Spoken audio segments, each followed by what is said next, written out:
Quels sont les secrets d'un plan média réussi ? Eh bien, j'ai demandé à Frédéric Fougera, que je n'ai plus besoin de vous présenter, ainsi qu'à Florian Grimaud, l'homme de l'automobile et néo-patron de l'agence Albatros, de vous répondre et surtout de livrer leurs meilleurs tips pour que vous puissiez réussir, que vous ayez un budget colossal, comme l'avait Flo auparavant dans l'automobile, ou que vous ayez un budget peut-être moins important et moins confort.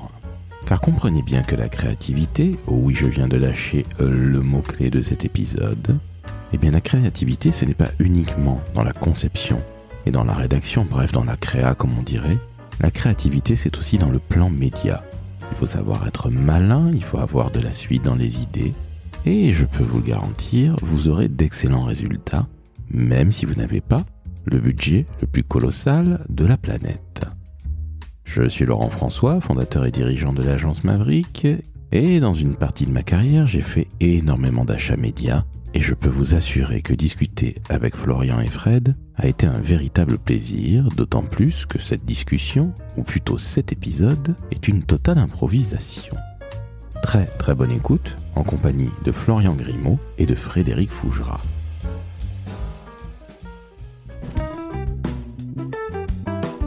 Le décodeur de la communication, un podcast de l'agence Maverick. Ils sont jeunes, ils sont beaux. J'ai le plaisir aujourd'hui dans cet épisode relativement spécial, voire totalement spécial, de recevoir Monsieur Frédéric Fougera, l'homme de Tenkan et des Cogiteurs qui nous reçoit à son bureau. Salut Fred. Salut Laurent. Et Monsieur Grimaud, Florian de son prénom, l'homme de l'automobile, l'homme qui connaît mieux l'automobile que moi je ne la connais. Bonjour Flo, salut Flo. Bonjour Laurent. Nous avons décidé, quelque part au dévolu, de manière un petit peu impromptue, de faire un magnifique épisode sur la créativité média. Alors je m'explique. Vous avez tous les deux fait de l'achat d'espace, vous avez géré de très belles marques, vous avez donc géré des espaces publicitaires, y compris en télé, y compris des billboards, et il faut savoir être créatif, comme dans notre magnifique métier de la communication. Je vais d'abord commencer par toi, Flo, si tu n'y vois pas d'inconvénient, Fred. Avec plaisir. J'aimerais que tu nous définisses ce qu'on appelle le GRP, parce que, si j'ai bien compris, à la télévision, le GRP, le Gross Rating Point. Yes, of course. Thank you very much, bye bye, see you soon, baby. Le GRP, c'est une unité de mesure qui mesure finalement les contacts que l'on va faire quand on va prendre par exemple un spot radio ou un spot télé plutôt. Alors les deux en fait, spot radio et spot télé. Vraiment, ce qu'il y a de plus simple, c'est juste le taux de couverture qu'on va mesurer de la cible souhaitée et le nombre de répétitions. Voilà, donc le GRP, c'est juste le nombre de couverture de la cible multiplié par le nombre de la répétition. Ce serait l'équivalent sur Internet des impressions. Oui, sur la cible. Sur la cible. Bien sur la cible. Sur la cible, d'accord. Donc, ce qui veut dire qu'on n'est pas en train de tirer tous azimuts, on est vraiment sur une cible. Alors les cibles 25-49 ans, 25-59 ans, voilà, on est quand même...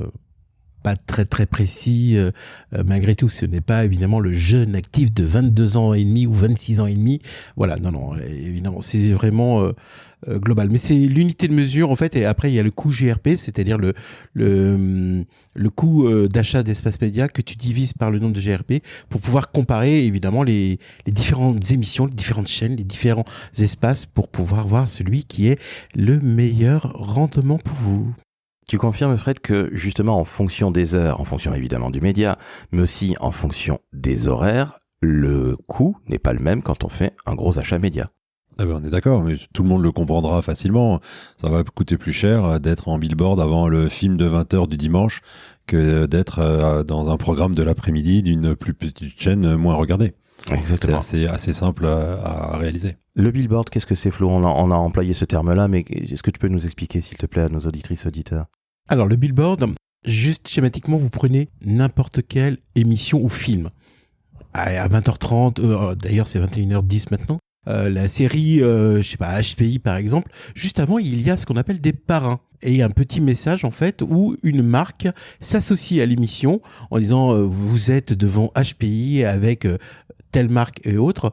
Ça dure en moyenne entre 6 et 12 secondes en fonction des émissions. C'est en fait l'espace publicitaire que vous avez juste avant votre émission ou votre film. Ce billboard, c'est aussi un espace publicitaire, entre guillemets, déguisé pour les chaînes publiques qui n'ont pas le droit à la publicité sur certaines tranches horaires, mais qui ont le droit de faire parrainer leur programme et du coup de nous soumettre de la publicité dans un temps où la publicité n'est pas supposée autorisée chez eux. Et ce qui est très, très, très intéressant. C'est intéressant parce que c'est performant, ça a beaucoup d'impact et ça permet une répétition de folie, quoi. Et en plus, avec des émissions associées à des bandes annonces, ce qui permet aussi d'être présent à différents horaires sur les grilles des chaînes de télévision, et là, de pouvoir faire un carton. Et surtout, par exemple, tu disais sur France Télévisions, le gros avantage en fait d'être parrain d'une émission où il n'y a pas de publicité autour, c'est que t'es pas vraiment dans la saturation. Tu émerges beaucoup plus. Donc c'est pour ça que c'est aussi très intéressant. Le phénomène billboard, moi je le conseillerais même pour les premiers pas d'un annonceur dans le monde de la télévision ou publicité télévisée pour pouvoir justement commencer, pouvoir tester l'appétence. C'est court, c'est rapide, et justement, Fred, je crois que tu as testé ces choses-là quand tu es revenu avec Foncia il y a quelques années en publicité. C'est ce que tu as fait ou... Oui, on a eu plusieurs formats publicitaires, donc le spot classique, si on peut dire, qui est intégré dans une vague de publicités qui s'enchaînent, mais aussi beaucoup d'annonces et de parrainage d'émissions ou de programmes. Et donc je confirme l'intérêt, la performance, le côté très répétitif qui vraiment marque les esprits. Alors quand on a des gros moyens, qu'on est une grosse marque, parfois on est carrément associé à un programme. Hein. Par exemple, la météo, sur certaines chaînes, elle a très longtemps été, elle est peut-être encore le cas, mais je sais plus, associé à Darty, par exemple. Darty vous présente la météo. Ça, c'est plus compliqué aussi à organiser parce que souvent ces créneaux sont réservés 1 an, 2 ans, 3 ans avant. Donc c'est pas évident de venir s'installer en exclusivité sur un programme ou un programme court, mais par exemple sur les films du dimanche soir ou sur tout un tas d'émissions. Il y a beaucoup plus de souplesse, de possibilités. C'est beaucoup plus adaptable aussi au budget. On n'est pas obligé de s'engager sur des mois ou sur des années. Donc c'est vraiment des programmes très intéressants. C'est aussi très intéressant en créativité parce que on le voit, certains annonceurs se contentent de dire ma marque présente le film du dimanche soir ou vous venez de regarder le film du dimanche soir avec ma marque en fermeture de programme, mais aussi des marques qui adaptent leur spot en mettant un lien et du sens entre leur activité et le programme. Et du coup, ça interpelle davantage l'auditeur. Et justement, moi, je conseillerais de le faire. C'était même un vrai conseil. Par exemple, une émission où il y a des stars et des danses, ou une émission où il y a des aventuriers, on va dire perdus dans la pampa. Clairement, on voit pas du tout quel genre d'émission. Non, on voit pas du tout. Là, clairement, en fait, vous adaptez votre billboard, votre publicité, votre message, justement dans l'univers de l'émission ou de la série. Eh bien, c'est là où, en fait, où il y a beaucoup plus d'impact. Et dans les études post-test en fait que vous réalisez, vous voyez typiquement que finalement vous gagnez beaucoup plus de points de notoriété, de souvenirs publicitaires, et vous impactez beaucoup plus la mémoire des gens. Et ça, c'est vraiment. Alors, je sais que c'est un peu plus cher, hein, parce qu'évidemment les chaînes vendent des licences là-dessus, mais ça vaut vraiment vraiment le prix. Hein. Je voudrais rajouter un point quand on a évoqué le fait que c'était très performant, très efficace. Je voudrais quand même revenir sur un fondamental de la communication qu'on peut avoir tendance à oublier. C'est la question de l'intention. Faut pas oublier de bien savoir pourquoi on choisit ce type de format et pourquoi on choisit ce type de publicité. Est-ce que c'est pour de la notoriété? Est-ce que c'est pour vendre davantage? Est-ce que c'est pour se faire connaître? Parce qu'on peut être très efficace, mais si on n'a pas la bonne intention ou qu'on n'utilise pas le bon outil pour la bonne raison, alors à ce moment-là, ça sera pas forcément ultra performant. Et par exemple, pour la notoriété, le sponsoring d'émissions et le matraquage, c'est très fort pour vraiment ancrer dans la mémoire des gens une marque et le service ou le produit qu'elle peut apporter. Ce qui veut dire que vous conseilleriez à une marque qui n'a pas l'habitude ou qui se lance, en tout cas les premiers pas d'une marque, de faire justement ces billboards. C'est rapide, ça rapporte gros, c'est presque comme le loto, j'ai l'impression. Vous conseilleriez de le faire, ou est-ce que finalement c'est plus un test qui, on voit sans grand intérêt, enfin on sait pas trop où on va, mais on le fait quand même parce que on a un peu de budget à cramer, ou qu'on a notre patron ou notre patronne qui décide de passer en pub pour se voir à la télé. Qu'est-ce que vous conseilleriez, au directeur du marketing et de la communication ou des achats médias, justement? Peut-être que Florian aura une réponse différente de la mienne, et je précise qu'il a beaucoup plus d'expérience sur le sujet que moi, et il a aussi géré des beaucoup plus gros budgets. Donc il aura peut-être une approche différente. Moi, je répondrais assez classiquement que je pense pas qu'il y ait une réponse absolue à ta question. Ça va dépendre de ton budget, de ton intention, de tes moyens, et je pense que ça rentre dans le cadre d'une stratégie globale de communication et une stratégie globale d'achat média. Donc tu peux avoir pour stratégie de ne faire que du billboard, une stratégie de ne faire que du passage télé, publicitaire classique, parfois, et comme c'était mon cas, avec des budgets assez faibles, ce mixte répondait et permettait de toucher quand même un certain nombre de cibles pour des budgets raisonnables et avec une efficacité et des retours attendus. Mais peut-être qu'on l'aborde différemment quand on a un champ de jeu plus important, comme a pu l'avoir Florian. Alors en fait, on ne l'aborde pas si différemment que ça. En termes de notoriété, en fait, un annonceur en fait qui débute déjà en télévision, il faut ça s'inscrive vraiment dans sa stratégie globale.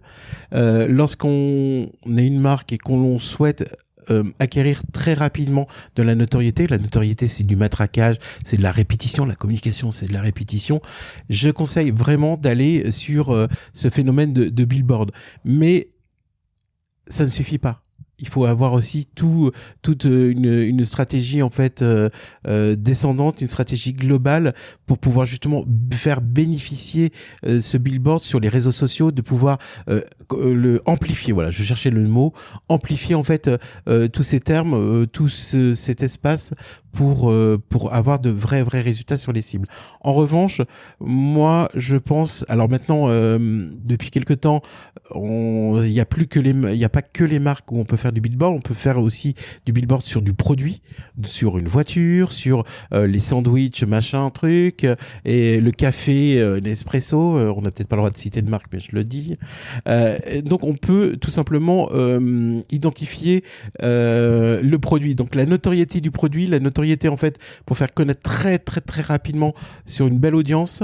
Moi je conseillerais vraiment aussi le billboard, et avec des relais bien évidemment digitaux, notamment ne pas oublier en fait tout ce qui est VOL et replay, qui sont des supports pour amplifier vraiment cet espace et autres, et de pouvoir justement matraquer. Alors j'aime pas le terme matraquer, en revanche c'est le terme en fait que j'ai pas d'autre mot, mais de pouvoir vraiment je vais le dire, Carglass répare, Carglass remplace.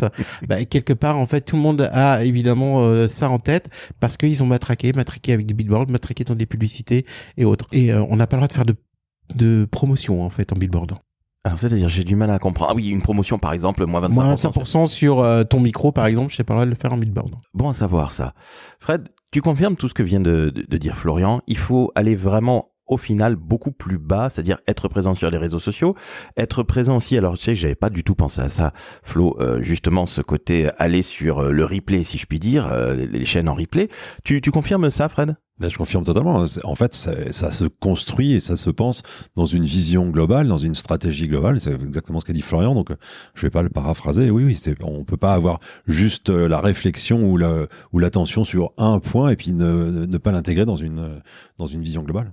Et même si je peux ajouter, dans l'intention, en fait, on a tendance, parce que évidemment le coût ou l'investissement que représente un billboard ou un parrainage, par exemple, d'émissions, peut être conséquent par rapport à l'enveloppe budgétaire de l'annonceur. Là aussi, j'aurais aussi tendance à dire de ne pas aller en billboard si vous avez juste l'argent pour l'investissement pour 3-4 semaines du billboard ou 2 ou 3 mois. C'est-à-dire de faire que ça pendant toute l'année.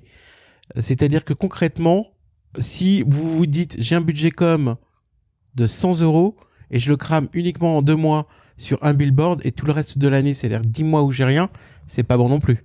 Ça ne sert strictement à rien. On est bien d'accord. Ça, c'est évident. Ouais, c'est évident, mais il y en a beaucoup de marques qui ne font que ça. Ça me permet de rebondir en évoquant les tout petits budgets. Moi, il m'est arrivé d'avoir des micro-budgets et donc de ne pas pouvoir de pas pouvoir imaginer avoir une campagne, et comme justement le dit Florian, une campagne large, complète et sur la durée. Je n'aurais pu faire que 1 ou 2 semaines. Donc un coup de com' qui finalement n'a pas grand effet et dont l'impact s'oublie et s'efface assez rapidement. Et c'est pas pour autant que je n'ai pas pensé média, mais par exemple, dans ce cas-là, avec des tout petits budgets, quand je dis tout petit budget, c'est par exemple 20-25 000 euros. Hein. Avec 20-25 000 euros, on peut par exemple être le partenaire d'une émission ou d'un programme sur une petite chaîne de télé ou sur même une grande station de radio, et on est le partenaire, et finalement, grâce à ce budget, on produit un contenu qu'on va pouvoir réutiliser. Et quelque part, on me disait, ah oui, mais t'es partenaire de cette chaîne, il y a très peu de visibilité, il y a très peu d'audience. Mais en réalité, j'en avais rien à faire, parce que ce qui m'importait, c'était pas de passer à la télé ou de passer à la radio, c'était de pouvoir réutiliser le contenu qui était fabriqué et pour un coût extrêmement faible, et finalement de toute l'année avoir sur la durée des contenus qui me permettaient d'être exploités sur mes sites web, sur ma chaîne YouTube, sur mes réseaux sociaux. Même d'en reprendre parfois des contenus pour en faire un livre qui servait à faire des cadeaux clients. Et donc toute une exploitation à la chaîne à partir d'un tout petit budget, certes, qui au départ passait en média, mais pas avec l'intention de faire un grand coup publicitaire média, mais juste de servir du média comme un outil que j'allais pouvoir ensuite réexploiter. Et ça, il y a beaucoup d'actions dans ce sens-là. En télé, en radio, même en presse écrite. Quand je dis presse écrite, c'est les newsletters et autres, où on peut avoir le contenu, le contenant et l'amplification dans tout le reste. Et ça, en fait, c'est quand on a des micro-budgets ou quand on a des, même pour les grandes marques, hein, des budgets qui peuvent être très restreints, faire ce genre de contenu, faire ce genre d'action en fait en amplification sur les autres réseaux, même en communication interne, c'est un des meilleurs rapports qualité-prix. Hein. Ce qui veut dire, comme le disait Lavoisier, que rien ne se perd, tout se transforme. Moi qui suis habitué à la communication avec des faibles budgets, oui, il faut que tout puisse se transformer, tout puisse être repensé et réutilisé en permanence, parce qu'on a besoin de faire des économies de coûts, et donc ne pas penser du côté des réseaux sociaux, on pense à sa propre com, ses propres outils, ses propres productions, et puis côté pub, on pense de la même façon, et puis côté RP, on pense de la même façon. Non, il faut qu'il y ait une vision, une intelligence, une production. Après, on peut réadapter un peu la rédaction, le format du récit qui peut changer d'un support à l'autre, les illustrations aussi, mais il faut essayer d'utiliser au maximum la même histoire et l'exploiter sur tous les supports possibles et imaginables. Ça peut être aussi en objet média, en salon, ne pas oublier l'événementiel. Flo a évoqué la com interne il y a 2 minutes avant. La com interne, parfois on a aussi tendance à l'oublier. Ça se réexploite partout de différentes façons. Donc c'est la façon la plus efficace de faire de la communication et de la bonne communication, parce qu'avec une vision validée et une histoire validée, il n'y a plus qu'à la resservir à tout le monde selon son format et selon sa façon de consommer la communication. Je dirais même plus que c'est une obligation. Ça devrait être une obligation. Voilà, parce que l'on soit justement petit annonceur ou même gros annonceur, cette cohérence. Parce qu'on parle aussi de cohérence d'intention. On doit évidemment exploiter ces partenariats, quels qu'ils soient, sur différents supports. Ne plus penser, entre guillemets, l'action sur monosupport, mais plusieurs supports. Alors, j'ai des exemples, hein, si vous voulez. Justement, j'allais te demander, parce que tu parlais d'événementiel, tu as parlé de la com interne, Flo. Fred, tu parlais d'événementiel, et tu as un super exemple sur un salon. Raconte-nous ça, s'il te plaît, Flo, parce que c'est absolument incroyable. Non seulement tu n'es pas attendu lorsque tu fais du sponsoring, mais allez, je te laisse nous raconter toute cette histoire, s'il te plaît, entre guillemets, de A à Z. Alors, j'ai 2 exemples. Un où c'est du licensing avec un film d'un super-héros Marvel, je peux le citer. De toute façon, super film que je conseille. En fait, c'est Spider-Man. Donc, j'ai eu la chance, en fait, enfin, pas la chance, la chance, ça se provoque, hein, l'opportunité avec la marque de pouvoir être parrain du dernier film Spider-Man Far From Home, le film qui venait de sortir. Et là, en fait, on s'est dit, OK, comment on va exploiter cette image en respectant évidemment le contrat de licensing, mais comment on va pouvoir amplifier, comment on va pouvoir faire en sorte que finalement on aille tirer toutes les brins de ficelle. Donc évidemment, Spider-Man Far From Home, c'était des sponsoring d'émissions, un film sur la VOL, un grand film en fait également avec des soirées cinéma, etc.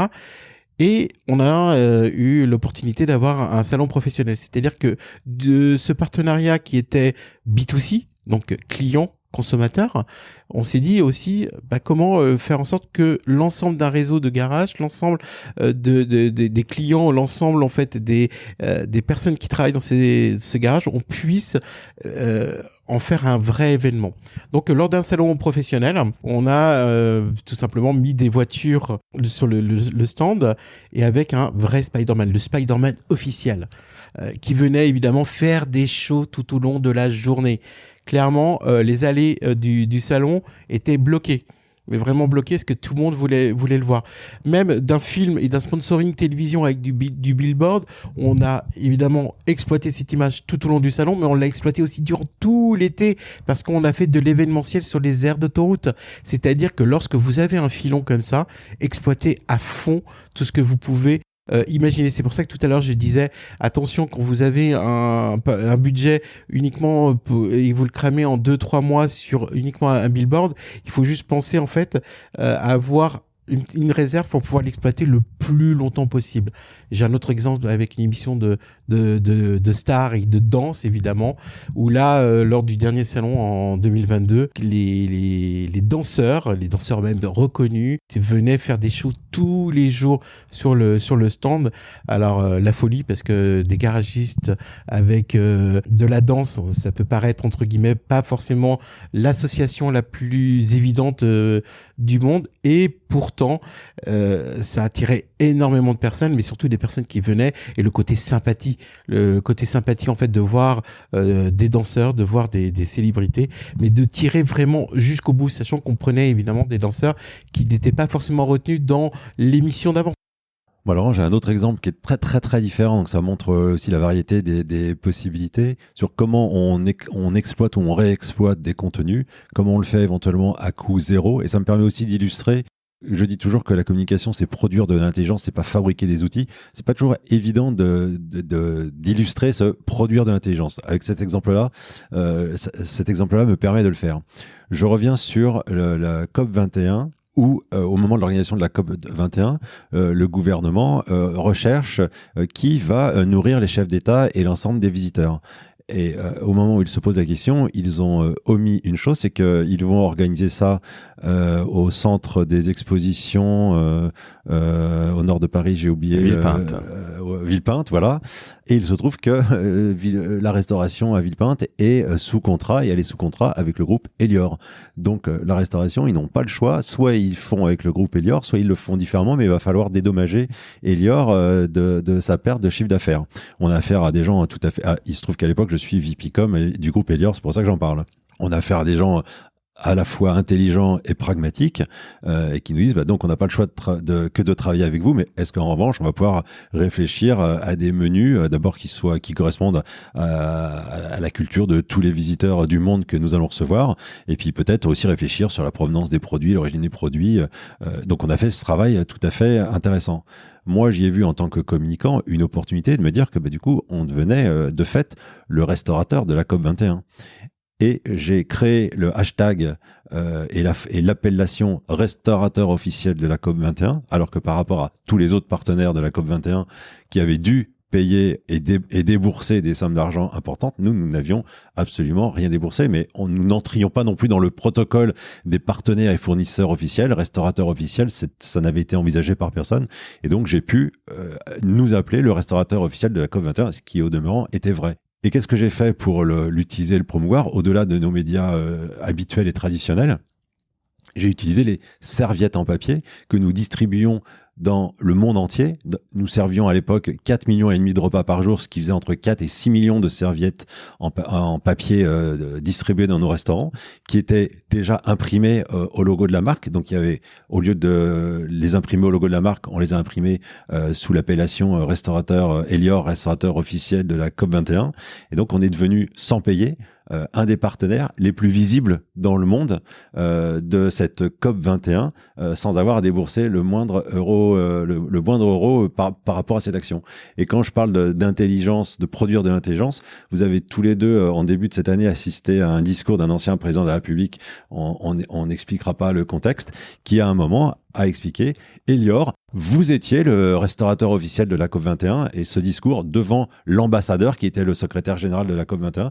Et donc, tout ça est dans le récit de l'histoire, c'est imposé comme une évidence, alors que c'était juste, entre guillemets, une astuce de communication. Il n'y avait pas de restaurateur officiel de la COP21, si c'était que c'est moi qui l'ai décidé et qui l'ai mis en place. Donc, gros coup de com', exploitation d'une communication à zéro coût en passant par l'objet média. Ça me permet de faire un clin d'œil à l'objet média qu'on oublie parfois d'intégrer dans les stratégies de communication. On est tout à fait d'accord. Et c'est vrai que il est un peu en train de mourir. Je trouve ça plutôt dommage parce que ça fait toujours du bien d'avoir le fameux goodies. Alors là, c'était des serviettes en l'occurrence, mais c'était très malin, je trouve.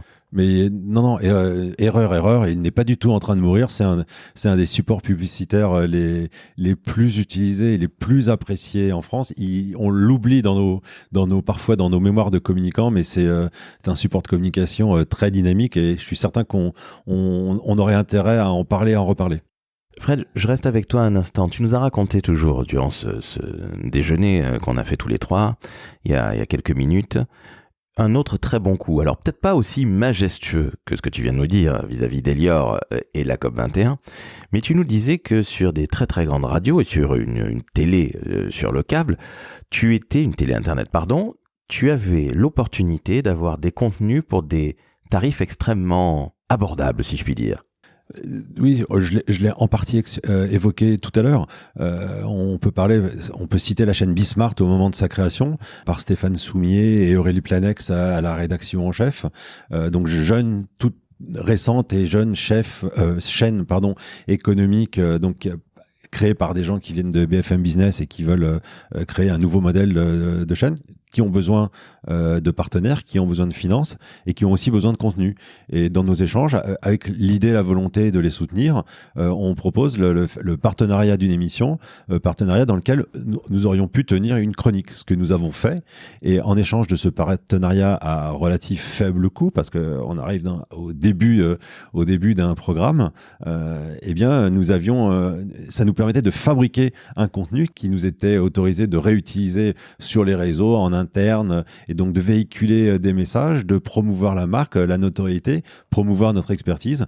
Et finalement, le coût, dans le sens à un coût de com qui était média et qui était réexploitable, et comme le disait tout à l'heure Florian, qui était réexploitable à l'infini sur beaucoup de supports, et qui finalement, pour un coût financier bien plus intéressant que d'avoir juste produit une vidéo pour faire ce même contenu.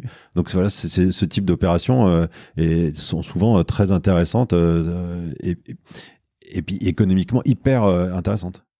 Et c'est là, en fait, à mon sens, notre plus grande valeur ajoutée en tant que DIRCOM, en tant que responsable média, parce que on parle d'intelligence artificielle, intelligence réelle, elle est là, elle est bien là pendant plusieurs années, mais ça, clairement, à chaque fois que l'on a une opportunité de communication, une intention de com, comment je vais exploiter sur différents supports. Moi, ça me navre de voir que beaucoup de contenus sont utilisés qu'une seule fois et sous une seule version. Alors que là, ce que tu viens de citer, c'est toutes les campagnes qui devraient être comme ça. C'est-à-dire que comment on exploite vraiment le contenu. C'est la guerre de contenu, on parle tout le temps que le contenu est roi, mais on a du contenu qui est là et qu'on n'exploite pas sous différentes façons. Et aussi revenir sur la question de l'intention. L'intention n'était donc pas de passer à la télé. L'intention, c'était de produire du contenu et d'avoir du contenu à utiliser et à réutiliser. Donc, en intégralité, en extrait, en réseaux sociaux, en images. Mais en plus de cela, on avait cette opportunité média, ce qui fait que on annonçait l'émission, on proposait le replay de l'émission, on proposait des extraits ensuite de l'émission. Plein d'opportunités supplémentaires avec en plus le crédit média, c'est-à-dire que tu fais une vidéo et tu déclares ce que tu as raconté, ça n'a pas le même impact que tu fais la même production de contenu mais sur un plateau de télévision ou dans un journal ou sur une radio. Donc il y a cette crédibilité média qui est rajoutée. C'est des occasions formidables, mais bon, ça c'est purement la valeur ajoutée du communicant, en tout cas d'un bon communicant et d'un communicant qui réfléchit. Derrière ça, c'est que de la production d'intelligence, c'est comment avoir une vision globale à partir d'une histoire qu'on a raconté, comment au moindre coût et avec le maximum de créativité, on va être le plus performant. Mais ça veut dire qu'il faut être intelligent, comme dans tous les métiers, et particulièrement le nôtre. Si on n'a pas les plus gros budgets d'Europe ou du monde, ou de France ou de sa rue, eh ben il faut être malin, il faut être créatif. Et je parle pas uniquement de création, mais on va y venir parce que tu nous as sorti des chiffres tout à l'heure, Flo, qui étaient assez surprenants, en tout cas qui m'ont beaucoup surpris. Mais justement, ce côté malin, on est bien d'accord qu'il faut savoir également être extrêmement réactif. Flo, tu nous disais que parfois il y avait des espaces qui se libéraient, et tu le confirmais, Fred, et il y avait des superbes opportunités. Est-ce que tu peux nous en parler, s'il te plaît, Flo? Et puis après, Fred, tu rebondis sur les super bons plans que tu as eus. Alors déjà, je vais revenir sur ce que tu as dit, que l'on ait un budget modeste ou un gros budget, l'intention et surtout l'amplification doit être notre règle. Ça, je veux dire, ceux qui malheureusement pensent que l'on a un gros budget et qu'ils se disent finalement j'en ai rien à faire, je le dépense et autres, quelque part ils ont beaucoup moins d'efficacité. Et la guerre du contenu, c'est complètement idiot. Et la cohérence, j'insiste beaucoup sur la cohérence, mais là on est vraiment là-dessus. Je t'interromps un instant avant que tu parles des opportunités, Fred va rebondir dessus. Mais cette cohérence, cette réflexion, finalement avoir un cerveau plein de bon sens. Souvent on a tendance dans nos métiers à un peu oublier le bon sens, à faire beaucoup de stratégies qui partent un peu hors sol et qui partent un peu nulle part. Et quand tu es en train de faire des dépenses qui peuvent être relativement faramineuses pour une entreprise, certaines entreprises n'ont pas 20 000 euros de budget média à investir. J'en connais, il y a des clients chez Maverick qui n'ont pas ces budgets-là. Il faut avoir cette cohérence. Et quelque part, c'est ça aussi notre professionnalisme, tout simplement. Ah, complètement. Et même 20 000 euros, 10 000 euros ou 30 000 euros, l'intention de com, comment je vais exploiter chaque euro dépensé de la meilleure façon. Et là, c'est aussi, je vais le dire aussi, c'est aussi le rôle des agences. Alors évidemment, financièrement, c'est peut-être pas forcément avantageux pour elles, j'en conviens. En revanche, en termes de conseils, en termes d'efficacité et d'accompagnement des clients en fait ou des annonceurs, c'est aussi leur rôle. Et surtout, moi personnellement, c'est ce que j'aime le plus faire. Comment d'un constat de départ, t'arrives à amplifier les choses, t'arrives en fait à être j'irais même jusqu'à du weight marketing, c'est-à-dire de pouvoir être dans les toilettes des bars. Ouais, je sais, ça fait rire. Les toilettes des bars ou des restaurants ou des discothèques. Alors, je sais, on en a parlé évidemment. Le mot discothèque n'est plus le terme à la mode, mais si j'ai bien compris, c'est le karaoké. Et bien dans toutes ces endroits en fait, eh bien c'est impactant de pouvoir aussi amplifier une communication jusqu'à des petites choses comme ça qui sont dans le quotidien. Et c'est vrai que l'intelligence de création, l'intelligence du DIRCOM, l'intelligence des agences médias aussi doit être là-dessus. Comment j'exploite cette attention, le message, comment je fais en sorte qu'il résonne le plus au niveau de ma cible. Florian a évoqué le rôle de l'agence, il est clé. Tu vas pas avoir le même résultat avec une agence performante et une agence qui se contente de remplir des cases et voilà, et dont le boulot va s'arrêter là. Moi, je veux citer Dentsu, qui a été la dernière agence avec laquelle j'ai bossé en pub télé et qui nous a accompagnés. Donc c'était et l'agence créa et l'agence média. Donc c'était le package, tout était chez Dentsu, avec un accompagnement formidable, un accompagnement et un pilotage de nos budgets et un pilotage qui exigeait en revanche, et tu l'as évoqué toi Laurent, de l'adaptabilité et de la réactivité. Ça veut dire quoi? Ça veut dire que quand on a un certain nombre de passages télé qui sont prévus et tout d'un coup, il y a une marque qui voudrait absolument avoir, qui appelle la chaîne ou la régie de la chaîne et qui veut absolument avoir son passage tel jour, telle heure, alors que toi, tu as déjà réservé ton créneau. Que va faire l'agence? L'agence, elle revient vers toi avec une proposition de la chaîne qui va dire, tu avais un passage pour un film après un film d'un dimanche soir à 20h, si tu acceptes de le retirer cette date-là, soit on t'en donne 2 ou 3 dans les semaines suivantes, soit on te donne 10 passages à 20h mais d'autres soirs. Et plus ton budget est petit, plus tu as intérêt et plus c'est une opportunité formidable à saisir. Mais là, il faut d'abord juste avoir l'opportunité d'y réfléchir et d'être réactif parce que souvent, ça se gère de façon très rapide. Autre exemple, avec la presse écrite, tu peux avoir acheté une page, une demi-page, où on va partir du principe que c'est une page pour un dossier ou pour une publication, un hebdo dans une semaine ou dans 2 semaines. Et puis, 1 heure avant le bouclage, le magazine t'appelle en disant « Je viens de me faire planter sur ma 4e de couverture. Si je t'offre, est-ce que t'es OK pour que je t'offre t'offre la 4e de couverture au prix que t'as payé ton passage la semaine prochaine. Évidemment que tu dis oui, c'est des opportunités incroyables. Ou est-ce que si je te retire ce passage, je t'en offre 2 ou je t'en offre 3 à la place.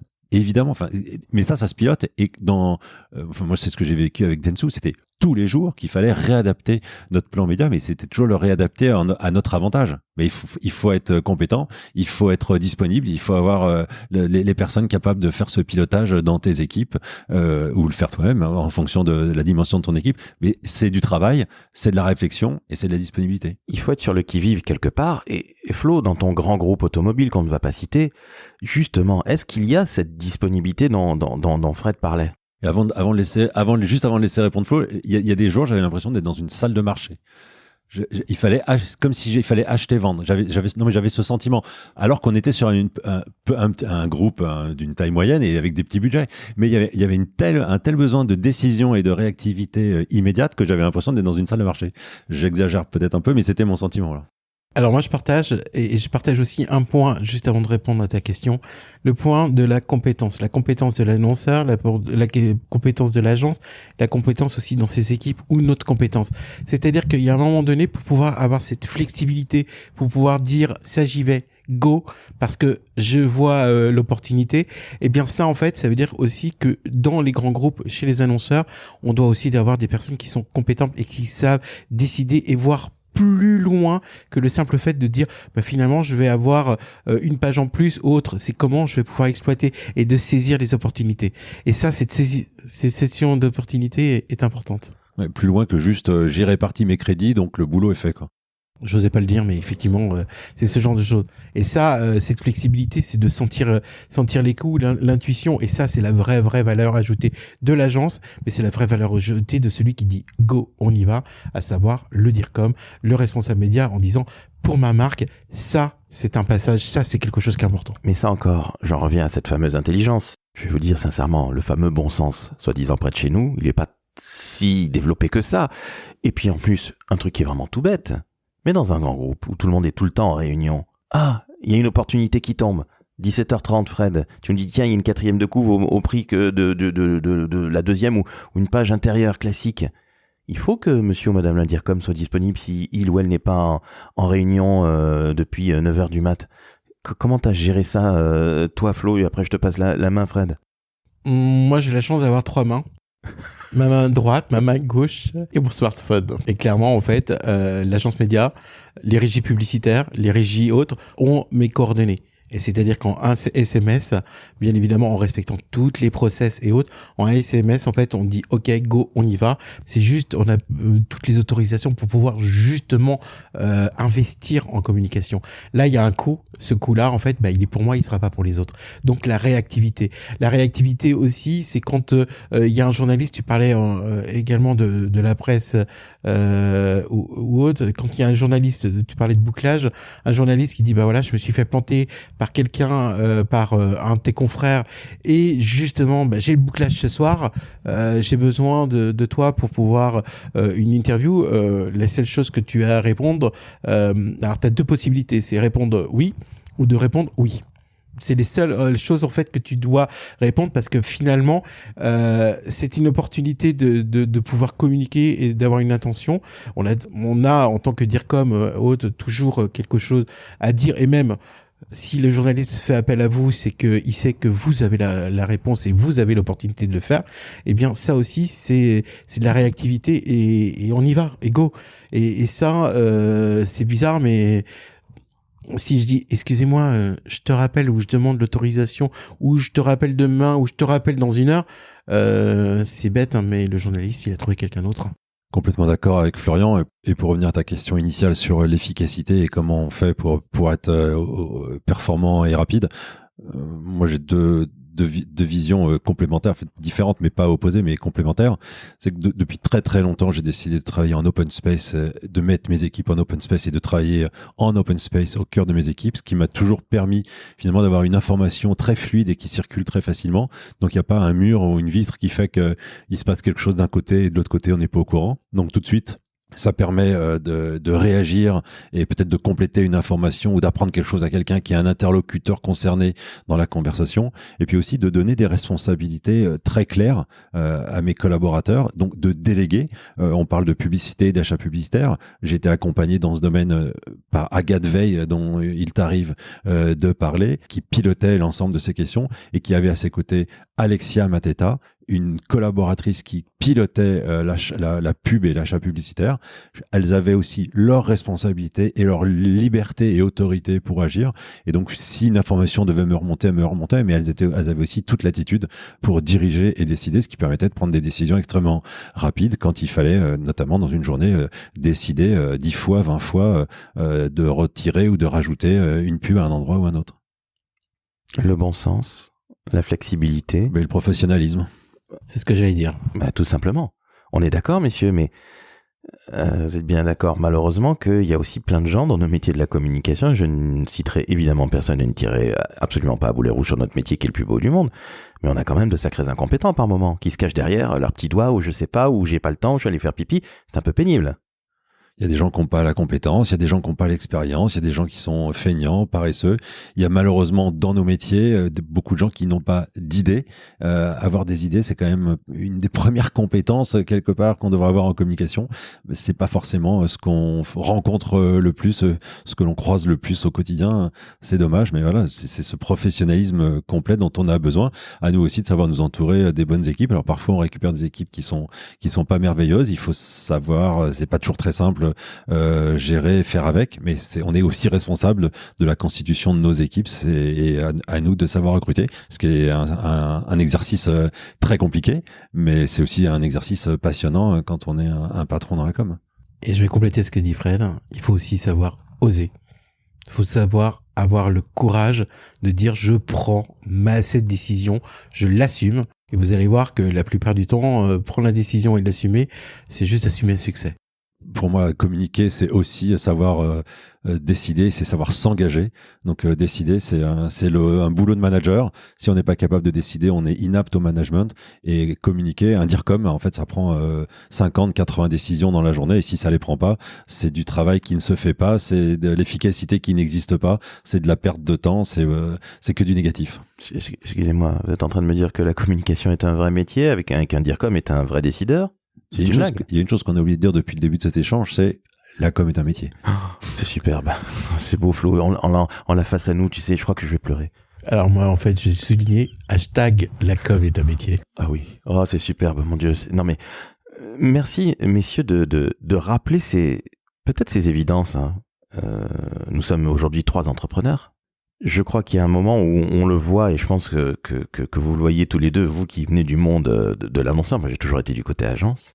Côté entrepreneur, on s'aperçoit que, mon Dieu, il y a souvent des rouages qui sont pas très bien huilés, et c'est assez pénible, et c'est tout ce qu'on vient d'évoquer, et qu'aujourd'hui vous êtes entrepreneur, il faut aller très très vite, mais le temps de l'annonceur n'est pas nécessairement le temps de l'agence, qui plus est lorsqu'elle est à taille humaine, comme on dit, pour ne pas dire petite. Donc ça, il faut quand même aussi le rappeler à nos auditrices et auditeurs, les plus jeunes ou les moins jeunes, quels qu'ils soient DIRCOM ou qu'ils soient stagiaires ou alternants, qu'il y a un moment, il faut savoir décider rapidement. Pas pour autant confondre vitesse et précipitation, mais il faut savoir agir vite quand on a une opportunité média, quelle qu'elle soit, passer en 4e de couverture ou l'opportunité d'avoir tel ou tel billboard. Et puis aussi passer tout simplement dans les médias parce qu'aussi, on s'entraide entre les médias et les annonceurs. Justement, ma dernière question touche à la créativité, c'est-à-dire la création tout court. Est-ce que vous pensez, que ce soit pour un billboard ou un 30 secondes, on va dire, plus habituel, et là je parle évidemment, vous l'avez compris, de télé, est-ce que la qualité de la création a aussi son impact sur ses campagnes et donc ses budgets médias et donc la rémanence et les achats ou la notoriété, etc., etc. Le succès d'une bonne campagne, c'est 50% de création. Adapter le message, adapter à sa cible. Tout ce qu'on vient de dire, alors je sais pas, ça fait peut-être 20 minutes qu'on parle depuis le début, c'est beaucoup de techniques, réagir, connaître, compétences, etc. Et il y a les 50 autres pourcents qui sont essentiels. Et bien souvent, les annonceurs, même les agences, n'accompagnent pas là-dessus. Et finalement, on se dit, on va au plus simple. J'ai ce petit truc, cette petite image, eh bien, je vais le mettre directement en billboard ou je vais recycler un film. En fait, ce qu'il faut savoir, c'est qu'en termes de créativité, quand vous tournez un billboard, quand vous tournez un spot télé, quand vous tournez n'importe quelle création, il faut réfléchir en fait à le coup d'après, le plan A, le plan B. Et ça, en fait, ça s'anticipe dès le début. Et en termes de création, média, c'est l'essentiel de notre métier. De pouvoir justement, là je vois, alors devant moi, j'ai de superbes trophées. Parce que, en fait, ce qu'on va primer dans le résultat d'une communication, c'est souvent la créativité. Et quand on regarde les campagnes ou les marques qui nous où on a le plus d'émotions, c'est quand il y a une belle créativité. Et ça, en fait, dans un marché publicitaire saturé, c'est ce qui fera la différence entre vous et votre confrère. Alors, tu parlais de publicité de voiture, t'es un petit peu dur parce que j'en ai quelques-unes dont je te citerai volontiers en dehors de ce micro des choses impactantes. Moi, celle qui va le plus impacter, c'est celle de la Peugeot 205, désolé, mais en fait, je rêvais devant cette publicité, mais bon, il y en a beaucoup, des publicités beaucoup plus modernes, mais la créativité est essentielle. Et la créativité, c'est 50% du travail. Fred, tu confirmes, lorsque tu es revenu, par exemple, en pub télé, encore une fois, je reviens dessus, avec Foncia, c'était des spots extrêmement créatifs, où il avait fallu être très intelligent à tous les niveaux, au-delà de la créativité, même dans la production. Mais tu confirmes que le succès d'une campagne, c'est aussi, à 50%, peut-être même plus, peu importe, le côté créatif de la chose? Je confirme. Qu'est-ce qui fait une bonne publicité? C'est l'émotion qu'elle va susciter. C'est faire rire, interpeller, faire peur, réfléchir. Et c'est la mémorisation de cette pub avec la marque associée. Parce que si la pub est ultra créative, que tout le monde s'en souvient, que tout le monde connaît le slogan, mais qu'on n'est pas capable de l'attribuer à une marque, donc il y a l'exercice créatif a été génial, mais l'utilité est catastrophique. Et pour revenir sur, tu citais les pubs Foncia, moi j'avais 2 enjeux pour cette marque. Pour le travail de copropriété, d'administration de biens, la communication ne se fait que en faisant référence aux problèmes que rencontrent les copropriétaires dans la gestion de leur immeuble. Donc il fallait parler bénéfice client et non pas résolution des problèmes. Sinon, c'est une façon de bourrer le crâne aux gens que l'administration de biens, ce ne sont que des problèmes. Oui, il y a des problèmes, mais c'est une entreprise de service et qui apporte des services et pour lesquels il y a un bénéfice client. Donc ça, c'était un enjeu incroyable parce que toutes les marques communiquent de la même façon et communiquent de façon négative. Finalement, elles communiquent de façon à alimenter l'image négative de ce secteur d'activité. C'est catastrophique. Et on avait aussi le souhait de le faire de façon décalée et donc d'intégrer de l'humour, ce qui est très risqué parce que l'humour aussi, c'est un métier. Et donc, c'est un métier qui est compliqué. Donc, on a plutôt bien réussi. En tout cas, les résultats ont montré qu'on avait bien réussi. Mais je suis, à titre perso, très satisfait du travail qui a été réalisé encore une fois par Dentsu. Mais voilà, la bonne pub, il faut que le mot émotion a été utilisé en premier par Florian. Il faut que ça suscite une émotion. Si ça ne suscite rien, elle va passer inaperçue. Et donc ça, c'est du travail d'écriture, ça c'est du travail de créativité. C'est pas seulement se distinguer, c'est vraiment susciter quelque chose et la mémorisation de la marque. Et puis on parle de voiture et de créativité. Il y a aussi des périodes. Il y a des périodes où on est très créatif. Il y a des périodes où on est à fond dans l'humour, limite grotesque. Il y a des périodes où on est un peu sinistre. Là, on n'est pas quand même dans une ère de la grosse rigolade, de la grosse créativité, mais c'est aussi pour ça qu'il y a des marques qui se distinguent. Moi, en matière de voiture, je me souviens, et ça remonte très loin, des publicités Citroën avec en égérie Grace Jones. Et bien, quand on a une Grace Jones dont le visage se démembre avec une mâchoire en acier de laquelle sort une voiture, là, on est dans le maximum de la créativité. Je sais pas si c'était signé Jean-Paul Goude ou en tout cas un de ses élèves, et c'est sans cette mouvance. Là, c'est de la créativité. Tous ceux qui n'ont pas la référence, qu'ils aillent voir ça sur YouTube ou sur Google. Donc, il y a eu de la créa. Il y a eu de la créa même dans l'automobile, même là où on ne l'attend pas forcément. Et puis on peut même citer le grand Jacques Séguéla, J'aime, avec cette voiture, donc qui est toujours une Citroën, Flo, si je ne dis pas de bêtises, puisque c'est aussi, comme à toi, la marque de sa vie, et cette Citroën qui passe qui saute depuis un porte-avions et qui saute dans l'eau et c'est les années 80 Donc, comme qui plonge dans l'eau et elle ressort de l'eau avec un porte-avions qui sort de l'eau. Voilà. Alors, tu vois, c'est ça. Avec intervention du président de la République pour autoriser l'armée française à mettre ses moyens à la disposition d'un tournage publicitaire. Alors, je suis désolé pour ceux qui ont moins de 20 Démentiel. ans. Ah, mais sensationnel. Une dinguerie, comme diraient les plus jeunes. Exactement. Et justement, pour les plus jeunes d'entre nous qui ont moins de 20 ans, eh bien, vous irez taper ça sur YouTube parce que je n'aurai même pas la courtoisie de mettre un lien vers ces magnifiques pubs. Et Grace Jones, qui est-elle? Et je te passe évidemment avec grand plaisir la parole, Flo. Grace Jones, c'est une mannequin / chanteuse / comédienne complètement cinglée, sculpturale. Égérie d'Azedine Alaya, égérie de la marque Citroën et méchante dans un James Bond Girl, Moonraker. Exactement, que j'ai vu. Oh là là, c'est magnifique.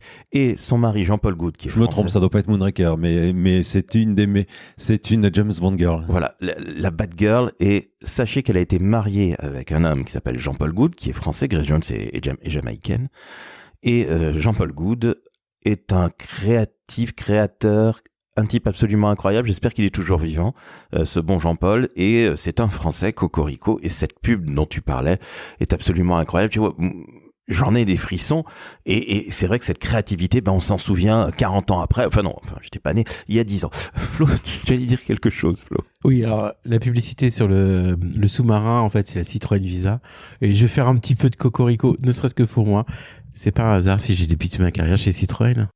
Eh ben, écoutez, messieurs, je crois que tout est dit. Je vous remercie. C'était totalement improvisé suite à un déjeuner, je le rappelle, au Niel, qui est un peu le resto préféré de Monsieur Fougera dans le 17e arrondissement. C'est la cantine en face mon bureau. C'est la cantine en face le bureau à Fred. Et trêve de plaisanterie. Cette idée d'épisode est partie d'une discussion, parce qu'on était en train de déjeuner tous les trois ensemble. Et je trouve sensationnel finalement que vous ayez montré à nos plus jeunes ou à nos moins jeunes que la créativité, elle est absolument partout, y compris dans un plan média, et qui ne dépend pas nécessairement, si j'ai bien compris ce que vous me disiez, du budget. Il faut savoir être intelligent, il faut savoir être créatif à tous les niveaux, au sens création du terme, mais aussi au sens utilisation, stratégie des moyens ou des médias utilisés. Et puis c'est ça aussi qui fait le sel de notre métier. Sinon, vous savez quoi? On devient comptable. Et ce qui dépend du budget, c'est que moins on en a, plus on est obligé d'être créatif. Oh, écoutez, on va se quitter là-dessus. Flo, je te remercie, tu as été formidable comme à l'habitude. Merci beaucoup. Monsieur Fougera, je crois qu'on va se retrouver très rapidement pour une histoire d'élégance. On va se retrouver un jour ou l'autre, oui, très prochainement. En vous remerciant très cordialement. Bon, chères auditrices, chers auditeurs, vous avez deux rockstars, Fred et Flo. Vous mettez donc 5 étoiles sur Apple Podcast, 5 étoiles sur Spotify, et puis vous abonnez au décodeur de la communication, ou même vous pouvez aller voir l'instant. Marketing communication. Mais de qui donc? Ah, d'après toi. Je ne sais pas. De monsieur Florian Grimaud qui est face à moi, qui est à ma droite. En tout cas, ce fut un plaisir, les gars, vous revenez. Et ce qui serait pas mal, c'est que suite à quelques déjeuners, nous puissions, de temps à autre, échanger dans les bureaux de monsieur Fougera, qui sont absolument magnifiques, on ne dira pas où c'est. Et on pourrait, par exemple, improviser des magnifiques épisodes du décodeur de la com, un peu / café de la com. Qu'en pensez-vous? Challenge lancé. Challenge lancé, accepté. Ciao, ciao.